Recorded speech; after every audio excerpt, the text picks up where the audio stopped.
G'day and welcome to Reality Check. Before we start this week's show, here's a little bit about our sponsor for this week. Dr. Stephen Gundry has this concept called caloric bypass. He says the key to losing weight and keeping it off is not in carbs or fat or even in probiotic-rich foods. Instead, it comes down to a specific switch you can flip in your body to flush out unnecessary calories. And by activating this specific process in our body, he says he's seen thousands of people dramatically improve their health, even at age 50 and beyond. Dr. Gundry has lost 70 pounds himself using his research, and he's kept the weight off for over 20 years and counting. His digestive issues are gone, his health is fantastic, and he feels younger and healthier today than he did in his 40s. His video's been watched by over 20 million people to date, and you can watch and learn more about it at thehealthyfat.com/Ross. That's thehealthyfat.com/Rost. It's linked at the bottom of this video, and just click thehealthyfat.com/Ross. Now, let's get on with the show.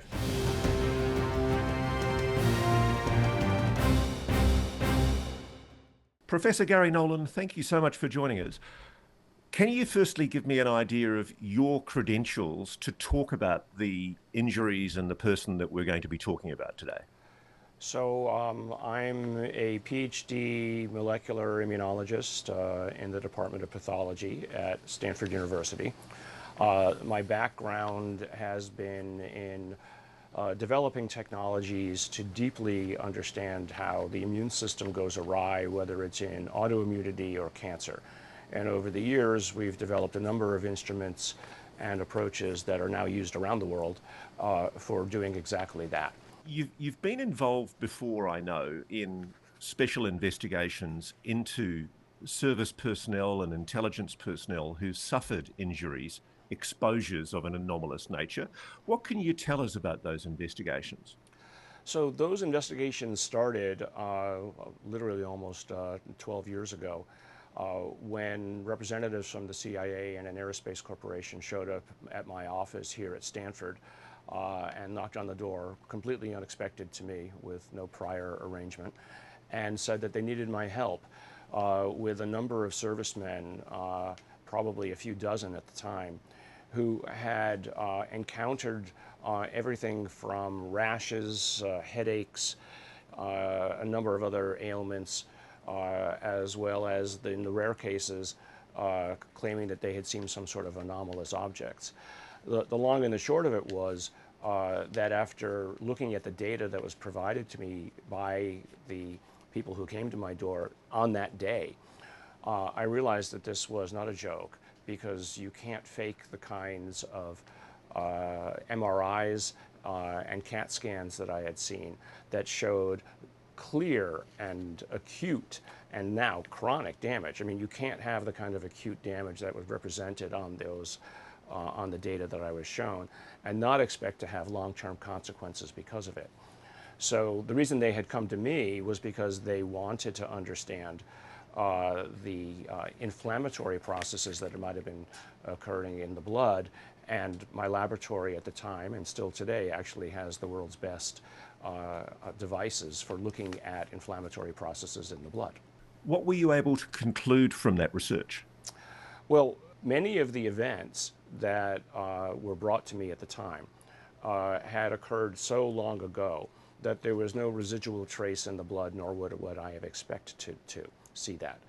But in follow-ups with a number of the individuals, including one of the people about whom we'll talk today, again, there's no possibility of not having long-term consequences that are inclusive of autoimmune disorders. And so in the rare individuals that I was able to follow up with over time, they also had these same kinds of long-term consequences. So you have an acute injury of some kind that ends up being a long-term downside for you. Professor, what can you tell me about the specific nature of the kind of injuries you were seeing back then when you started doing this research for the CIA? So, whole body sclerosis, meaning patches of redness across the skin, dyscrasias of the blood at the time we're seeing, meaning in some of those individuals, long-term apparent imbalances in the numbers of cell types that you should expect to see in the white blood cells. We weren't able to go into gory detail about it, again, given the long-term nature of this. But you know, certainly almost a form of PTSD, not only because of the events as they had occurred, but the lack of follow through by the Department of Defense and the Veterans Administration for their long-term care.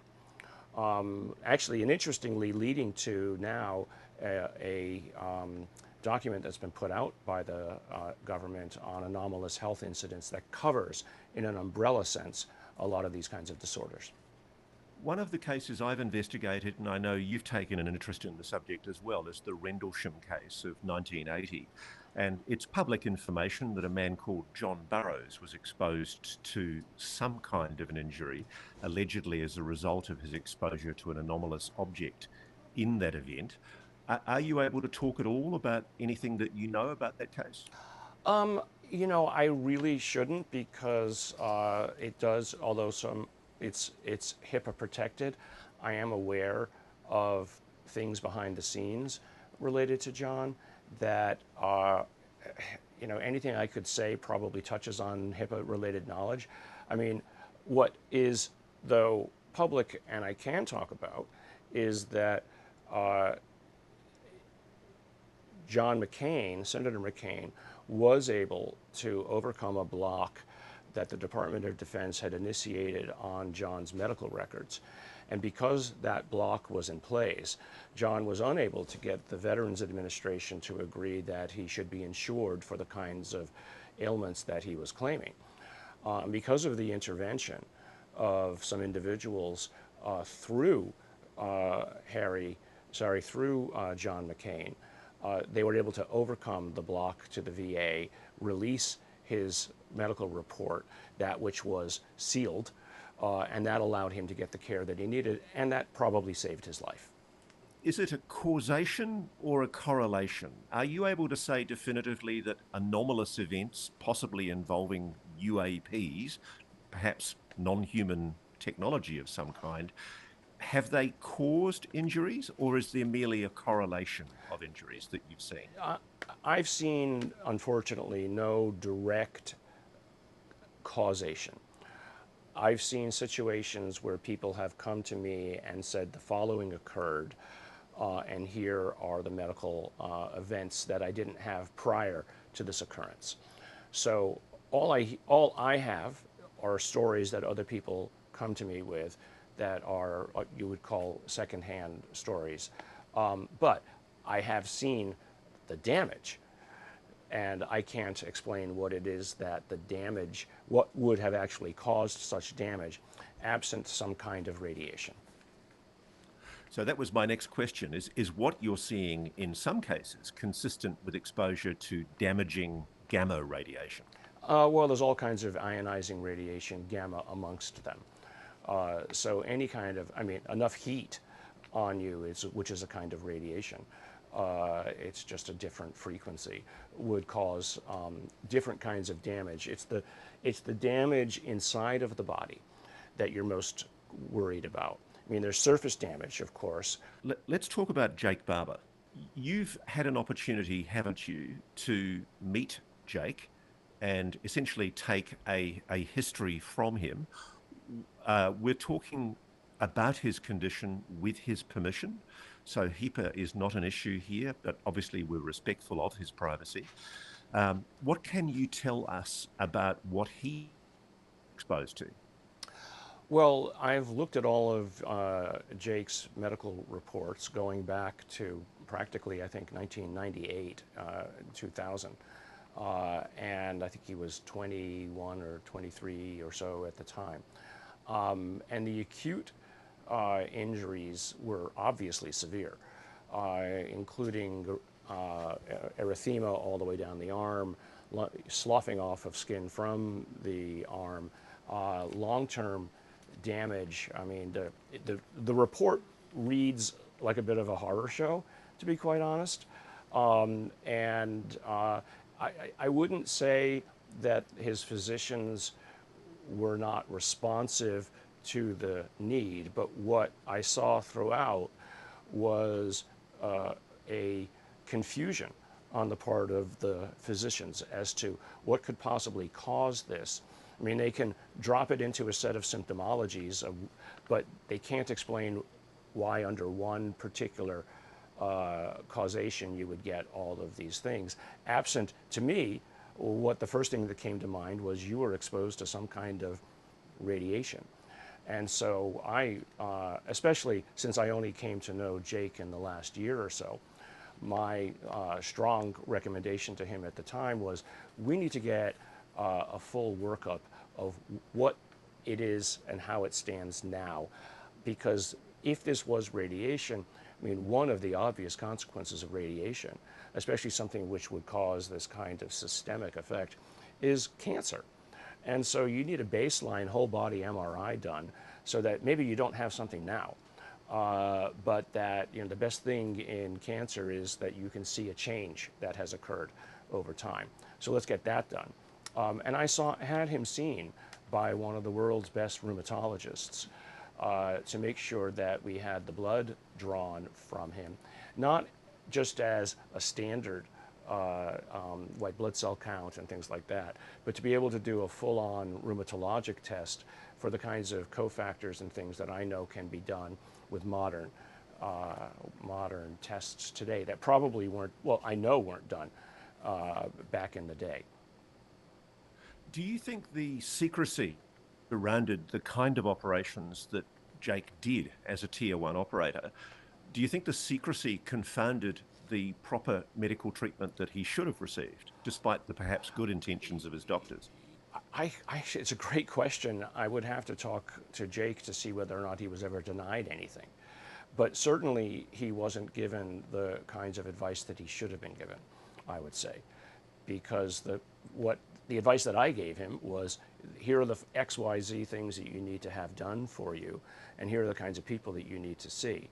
So had the VA been on their toes, and had the VA, let's say, because of the kinds of situations and deployments that Jake was put into, and the kinds of complaints that he came back to, any manager who had even an inkling of empathy or forethought would have said, hey, here's what we need to go have done for you, X, Y, Z.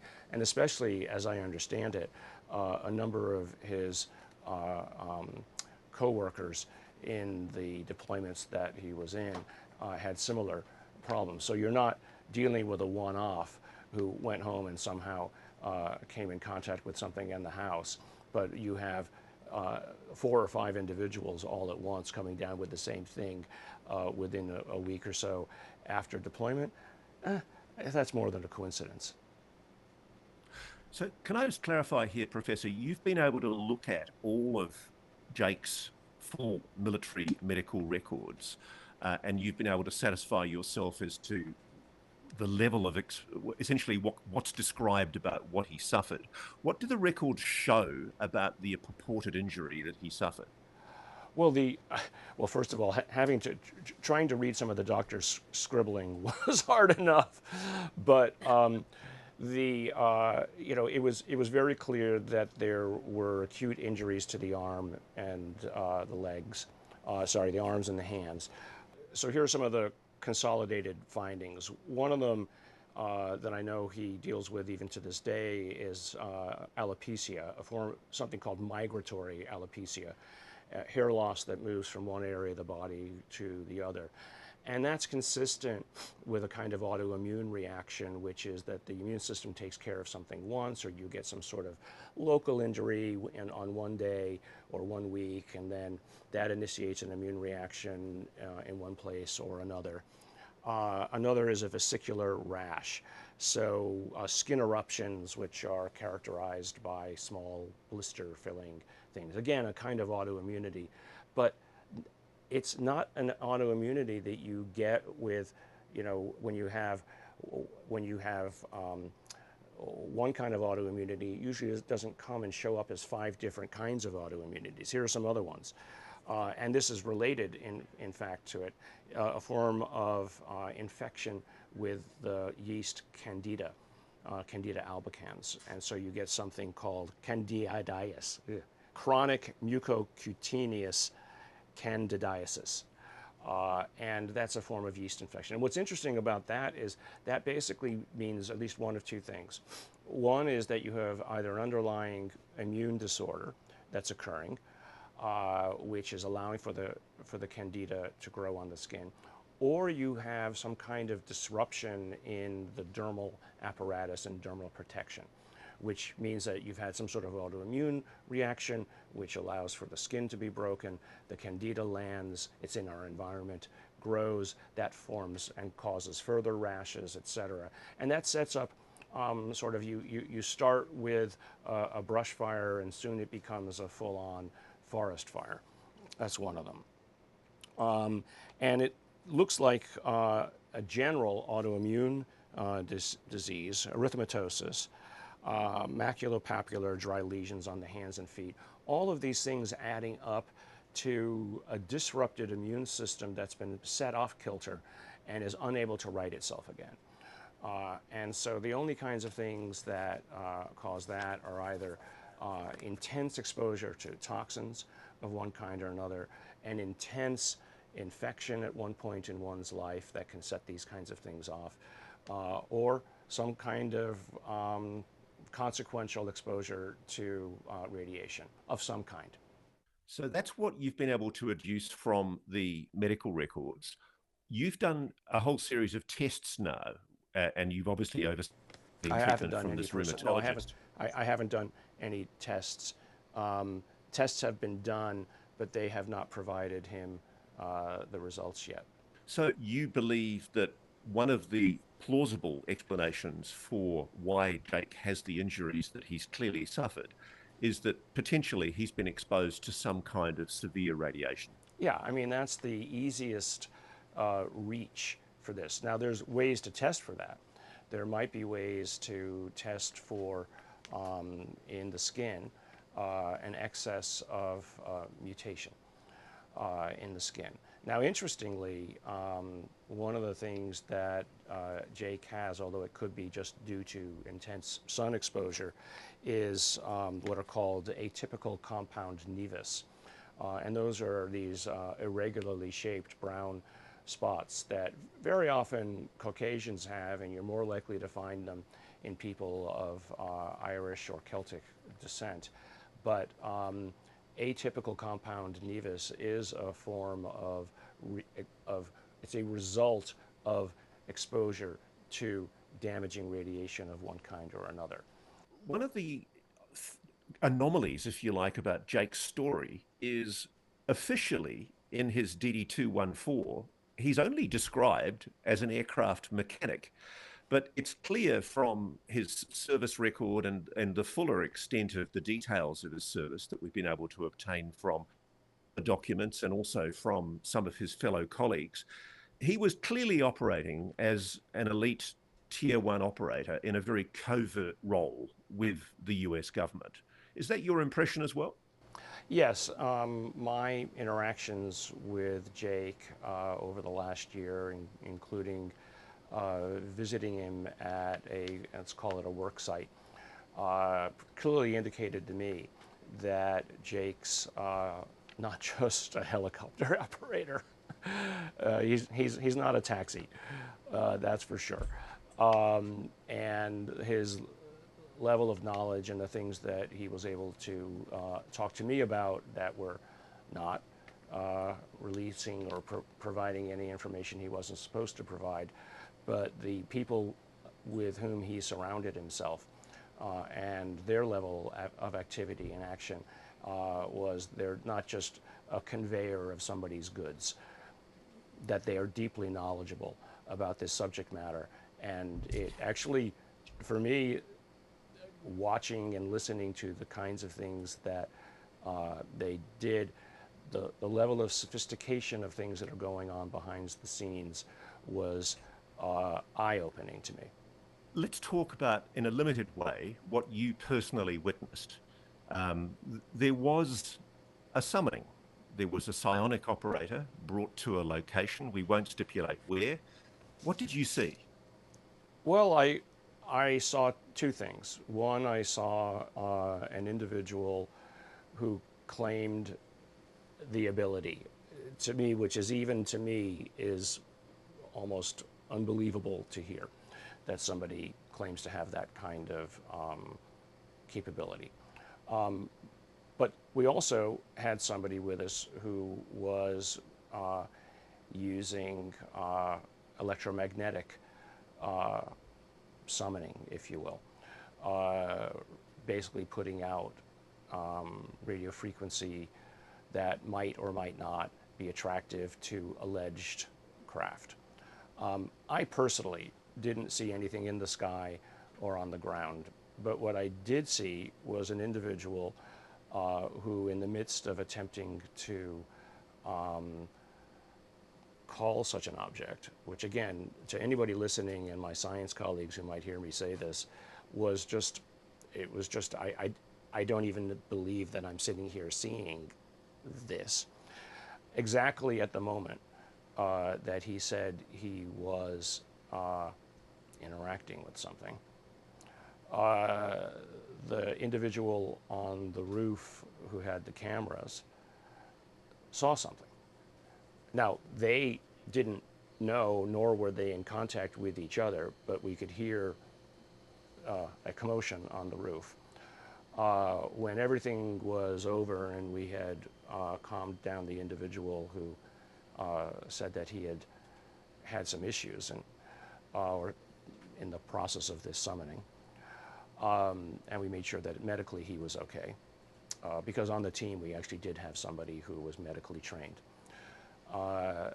When we reviewed what it was that the person on the roof had seen, both by drawing and by videography, something showed up.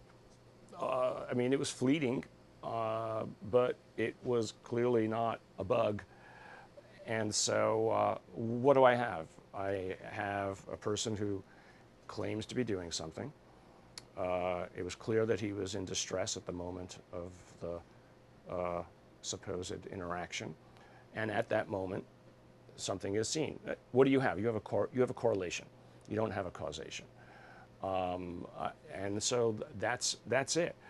But I was there not to provide any conclusions. I was there to make sure that everything that was being done in a scientifically accurate way, as dispassionately as possible, and to be part of the advisor team to make sure that this was done in a way that at some point, if it ever wanted to be put together into a scientific paper, we had collected the kind of metadata required to say, well, we might not have a conclusion, but here is at least a story that tells us that the data which we're providing to perhaps some future event might be looked back to and said, oh, well, what happened there worked, that didn't work, so let's try this again so that we can perhaps make it repeatable. So, Professor, on the evidence you've seen, do you find it plausible that the US government is using psionic psychic operators to attract UAP NHI craft? I can only say what I saw there was somebody who claimed to be interacting with something. Do I think it's possible? We're already working in the world of the Elon Musks, who are putting devices into people's brains to be able to talk directly to brains. I have no problem imagining a technology 1,000 years from now where even humans can interact with each other in some sort of pseudo-psionic manner. I don't know what it is that might be required to interact with a non-human intelligence. But what I can say is that the area within which we were working was absent of any possible overfly from commercial jets, because it was a mandated area where nothing such could occur. So what it was that we saw wasn't a flyover. It certainly wasn't a bug. So we can get rid of all of those opportunities.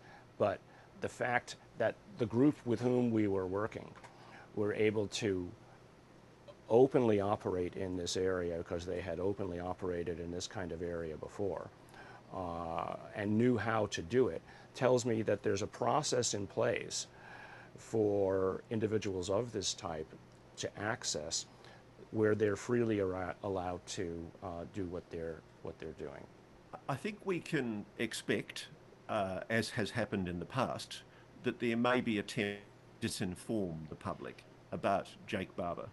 What are you able to tell me about your impressions of the authenticity and the honesty of Jake Barber as a result of your interactions with him? Oh, I worked with him directly for a week, and anybody who thinks that he's other than what he presents himself as just should get out of the way. There's no reason to think of him as anything other than an honest broker at every level, ethical to the nth degree, empathic to a degree that I wouldn't, frankly, bizarrely expect as an academic elitist from somebody in a military capacity as such that he is. Far more human than many of the scientists with whom I have to interact every day. These men, and we've interviewed Jake and his colleagues, including the man who was on the roof with the cameras, these men have been profoundly affected, haven't they, by what they've witnessed? Yes, and again, you have individuals whose daily job is to protect the United States. I mean, that's their day job. That's what their day job has been for the last many years. And anybody who thinks that these are not professionals who have something to say and are in, I think, the most scientifically accurate sense, they've seen something anomalous. They recognize it as being out of place. They're willing to put their lives, their families, their jobs, their reputations on the line to point out to others that this is something that should be paid attention to.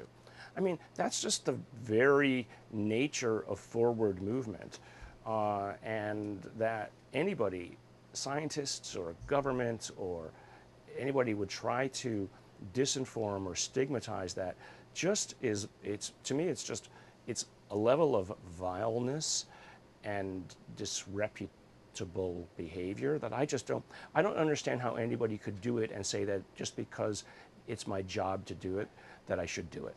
They should just, anybody who that's their job, they should resign. Let's be very clear about this, sir. Jake Barber and his colleagues allege that they have been party to an operation involving the luring of and shooting down of and retrieval of non-human technology, alien spacecraft. Do you find their accounts plausible?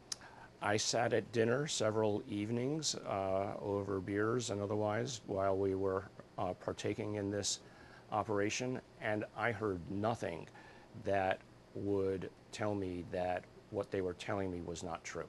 It all seemed to fit together in a way that in some of the details that I don't know what was relayed, but some of the details were so astounding to me, I felt like I was sitting in a science fiction movie.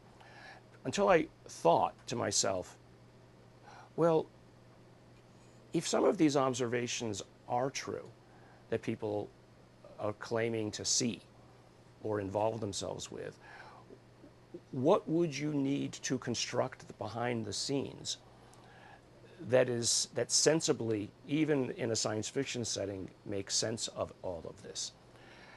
And what I heard was at least a story that tied it together. But the story that tied it together involved a level of government complicity and medical complicity from individuals who, how could you possibly subject some of these individuals? And I saw some of the medical reports, again, of other individuals who were part of these teams. Like, how could you be complicit in doing this to some of these individuals and signing off on it? I mean, your name is right there. We know who you are. And you're still doing what you were doing before.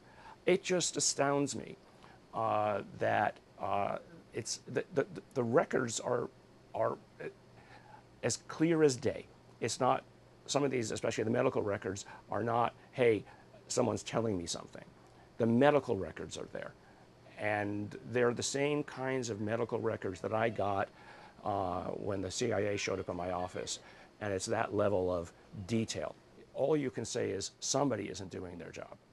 So, Professor, as Jake Barber describes it, he and his colleagues were asked to escort what he describes as a very large box on a flight, which brought this object, whatever it was inside the box, back to the continental United States. They were never told what was in the box, but he got very, very sick, he and his colleagues, in the days following their exposure, their close proximity to that box. Now, are you able to make any kind of a conclusion at all about the nature of the radiation that they received? Was it anomalous? Or are you able to reach any conclusion about the perhaps what might be the cause of that radiation? Well, I mean, what you can say at the least is that there was a form of penetrative radiation, because it was more than just skin damage. Some of the apparent damage went skin deep, right, or went deeper into the bodies.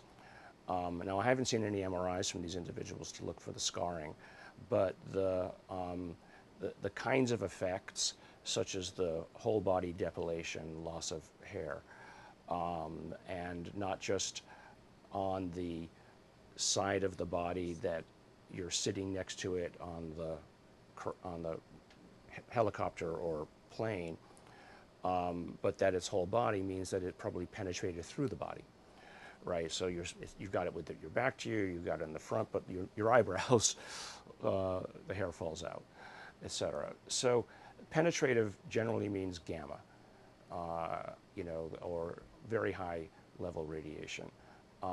It's not just something like alpha or low energy. So I can't say what was in the box, obviously. It could have been from a nuclear powered airplane, for all I know. It doesn't matter, some sort of test vehicle.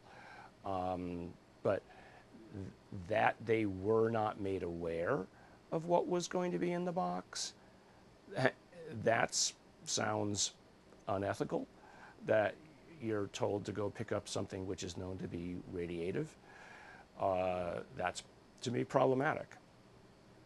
Now, from the previous and unrelated work that you've done with the CIA, you've examined military service personnel who've been exposed to what sounds like anomalous phenomena, including potentially directed energy weapons of some kind. What you're seeing with Jake are similar types of injuries, correct? Right. So over the 100 or so individuals that we looked at, they had a panoply of different symptoms. The majority of those patients, 85 to 90% of them, of the literally 100 that we looked at, it was pretty clear that they had symptomologies that were so similar to Havana syndrome as it would be easy enough to say, these are Havana syndrome. Now, Havana syndrome is actually a syndrome in medical terminology, is a set of symptoms. It's not like a disease, like COVID causes disease, Ebola causes a disease, and you have a specific set of expected outcomes. In both those cases, some of those outcomes could be death. In a symptom, or a syndrome, I should say, it's usually you have about 20 or so different symptoms, which you have to have, let's say, 15 of those symptoms to be classified under the syndrome. So some of the individuals, even those that we said were Havana syndrome, had sclerosis on their skin. So there's whatever the radiation was was being used caused caused damage to the skin. Other would get headaches. Now, that makes perfect sense, because if over the course of 20 years, whoever was using these directed energy weapons developed better and better versions of it, you would expect that the damage that it causes over those decades would be different. No problem there. But when you have now a situation such as a radiation, such as what Jake Barber was exposed to, it would fall under some of the symptoms of Havana syndrome, but would have, in this case especially, long-term 20-plus year consequences of a disrupted immune system that has really basically, I'm surprised he can function as well as he does day to day. What do you think of the ethics of the decisions made by the people who obviously made the orders to send people like Jake into these operations? What do you think of the ethics of the people behind these operations in deploying young men, and indeed young women, into situations where they have been exposed to dangerous levels of radiation? You know, I mean, I understand that in the military, tough choices have to be made, and if the and you sign up for a certain level of danger, all the way up to and including death. So on all sides, I honor what they've done, but I also think that there's an ethics of do no harm when you don't have to. And so in a situation where you could, you know, unless there was some desperate need to get to it before somebody else did, or put other people under in harm's way, to the very least send them with the kinds of protective gear that they could have had to prevent what did happen, sounds either unethical or an administrative oversight that needs investigation by Congress, because we shouldn't be putting people like this under such circumstances. So, Garry, I know that you've taken an interest previously in the case, which was the RAF Bentwaters case at a British airbase, which the Americans were also occupying in around 1980. And there were a number of military personnel who reported coming into contact with what they say was a craft of some kind, acting anomalously in the Rendlesham forest adjacent to a military base that we know carried nuclear weapons for the American military. And one of the personnel that was close up to the craft, in fact, probably one of the closest, was an airman named John Burroughs. And I'm aware that John Burroughs' medical reports were at one stage withheld by the American government, and they were declined to be provided to him so that he could get the treatment that he needed from Veterans Affairs, the VA. What do you know about that case? Well, certainly everything you said that you just told me there, I know about. I mean, I was working with individuals behind the scenes to try to get the relevant information to John McCain so that we could get his medical records declassified. They were classified, they just weren't withheld, they were classified. And what was happening was that Mr. Burroughs could not get the medical attention he needed because the insurance services in the VA wouldn't allow for it. So again, you have a situation where someone has been, so let's say that whatever it was that was at that site was a U.S. military test object. Why would you put your military service people in harm's way? First of all, maybe they didn't know what the danger was, either the people putting him in harm's way or not, but then why would you subsequently feel that the issue was so important as to not allow for that person's medical records to be released? What are you hiding? What's being hidden here? When it turned out that it required a senator in the U.S. to directly demand to the Department of Defense, release it or I will. It really does beg the question, Professor, doesn't it? Is the reason for the continuing non-disclosure about a non-human intelligence that's allegedly engaging with Is it really for the high-minded reasons that are often cited privately by the gatekeepers, or is it perhaps because they're worried about being held to account for the allegedly unethical and potentially illegal, if not criminal, things that we're talking about today? Yeah, I mean, that to me is when I'm asked, what is it that might be the reasons for things being hidden? I don't think it's because the populace is going to go running, screaming into the streets, worried about, non-human intelligence. I think they're really still, as we see today, worried about what puts foods on the table. I think you're right. One of the main reasons certainly could be we don't want this information out because I'm going to get in trouble. Someone's going to get in trouble for something unethical. Where's the paperwork that these people are filling out to make sure that the people that they're responsible to and for are being taken care of the way that they should? And certainly when it comes to the long-term consequences of human health, and then the health of their children. I mean, God, if you were putting a serviceman in a radiative position, they should be worried about what kind of things are happening to their children, because they're going to have children.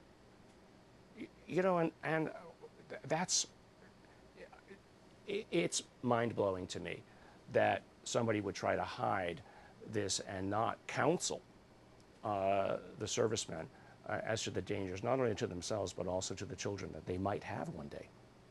So, Professor, clearly there is an allegation that I personally find highly confronting and incredible at the heart of the claims being made by Jake and his colleagues. The allegation is that the United States government is secretly colluding with private corporations using what are called psychic operators, people with purported psychic abilities. What do you think of these allegations? Well, if they're true, it's probably one of the most extraordinary things I've ever heard. I don't know anything other than what I heard sitting across the table from the individuals claiming to be involved in this process and claiming what their history has been with the U.S. government going back to their childhood. I mean, it's just, I don't know what to think. It's extraordinary. I mean, the only place I can relate it to my own work is where I've been looking at the caudate putamen and the connections there, where we did see in, let's call them high-functioning individuals, mostly very intelligent individuals, that this was the heart of where intuition happens. And we came to that conclusion independently of what was happening in the rest of the world, where simultaneous analyses by mainstream scientists had come to the conclusion that we did that day, because of the work that we were doing with those patients, that this is the area where intuition happens. Well, what's another word for remote viewing or clairvoyance or whatever you want to call it in a purely scientific sense? Somebody with darn good intuition. So as I've said before, if you wanted to know where such an ability might exist, might allege to be existing, that would be the heart of it in the caudate putamen. And what we found interestingly is that people who had claimed high function in remote viewing were at the highest of the list of those who had this connectivity pattern. So there's something interesting there. Again, I don't have a conclusion as to what it is, but there's enough data there for me to say it's well worth looking into. And how could we perhaps turn this function on? Wouldn't you like to be able to predict which way the dice might roll? And the fascinating thing to me is that whilst you have one section of the US military denying that there is such a thing as psychic phenomena and telepathy, it's the CIA's own records that there's been a continuing investigation into the phenomenon since the 1970s Stargate program that Hal Puthoff played a role in at SRI. They've never really stopped investigating the phenomenon of alleged psychic behavior. Well, it continued into the 80s and 90s in military programs that were eventually at one point called the Spidey Sense program, where what they were doing was they were identifying people in squads who the rest of the squad members said, hey, when Joe says don't go that way, we should go that way. The people that they trusted. Now, maybe they were picking up something, I mean, a skeptic, and I'm a skeptic. They pick up something in the atmosphere that says don't go that way. It feels wrong, and we go this way. So people who are survivalists by virtue of just good guesses. But there's something to be said for the primate that knows not to go down this path because there's a jaguar down that path, and you go down this path because it's safe, and you pick up something else that is in the ether. And by that I mean something that isn't what you would call a natural electromagnetic interaction, but there might be something else going on at another level that the human brain is capable of understanding and manifesting into thought. I'm perfectly fine with that until you can take it off the table as an option to say that all interactions are electromagnetic. Then it's a possibility. I mean, we don't know how two objects at a distance in quantum interaction somehow communicate, and that puzzles the world's best physicists to this day, and they call it quantum non-locality. Well, what the heck does that mean? It can mean a lot of stuff, but what it means is, as far as most people are concerned, it's some form of interaction at a distance without electromagnetic interaction. So that's really all you're talking about when you say psionics. So, I don't know. I can imagine a lot of real world ways it could be done without being dependent upon something that other people would call woo or magic. I'm perfectly fine with something, let's call it psionics, something psi-based, that is just a form of communication and physics that we don't quite yet understand. Maybe there's a way to interact with quantum interaction at a distance that somebody else has mastered and we haven't yet. But they're perfectly able to either use it to transmit or receive. There is coming, isn't there, Professor, for what has been done inside what we loosely call the program. There are people who are going to have to be held to account for their decisions and their actions. I hope so. Perhaps the new administration incoming will feel that there's a level of transparency that can be brought to this issue in a way that prior administrations couldn't. I've certainly heard a lot of rumors and talk about it from the incoming members of the new administration. So I'm fully supportive of that if they decide to do so. Because I'd like to go back to my day job. My day job is cancer research. If there's nothing here, I'm pretty good at my job. Let me get back to it. Professor, I appreciate you are a top-level international scientist, and you understandably will be skeptical and guarded in what you're prepared to say.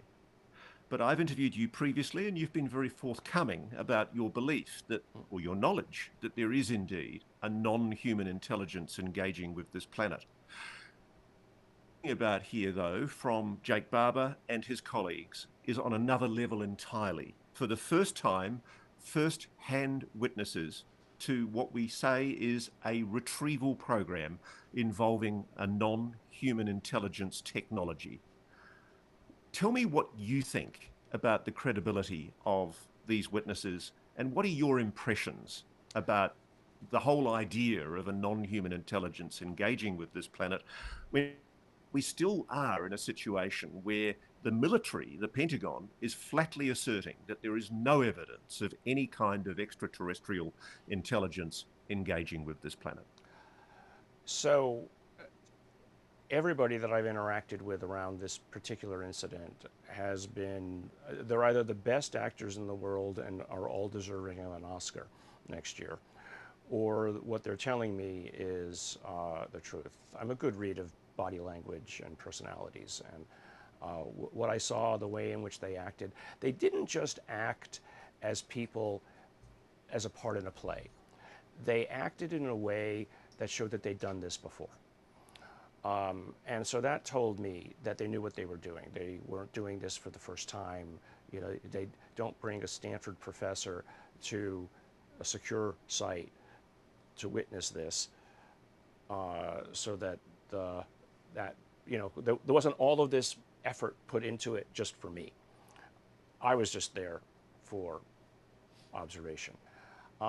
There's no reason to expect that anything that they were doing was a lie or put on for show. It just lends further support to things that I've already said before, that the chance that all of this is by chance or is just a whole bunch of mistakes is diminishingly small. It's to the point now where it's up to the true skeptics to come forward and say, what are the standards that you're going to require for there to be proof? Does an alien or an extraterrestrial or a non-human intelligence have to walk out on stage and shake your hands? Is that your standard of proof?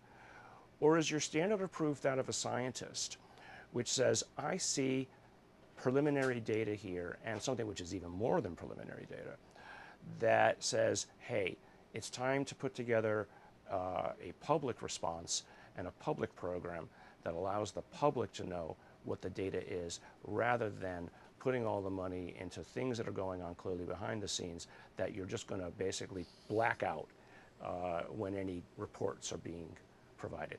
I think those days are over. Can I get a definitive statement from you, Garry, on what you think you know about the existence of a non-human intelligence engaging with this planet? My personal experience, both with people and the things that I've seen, is that there's something here. My problem is, again, as a scientist, that's my set of anecdotes. I need to get it into a form that I can hand to another scientist who sits in the office next to me and said, here's the data that you can use. There's so much data out there already that it's how do I compile a minimum list so that I can get a colleague's attention for the 5 minutes required to get them to say either it should be something that they follow up on or they can still go back to their day job. I mean, you're trying to get me to say something that I'm not going to go over that line, because if I don't maintain a certain level of skepticism, I just lose the credibility that I require for my scientific colleagues to feel that I'm a neutral observer. I thank you for what you did give me, Professor. Thank you so much. Yeah. Thanks for watching. Go to joinnn.com to find NewsNation on your television provider.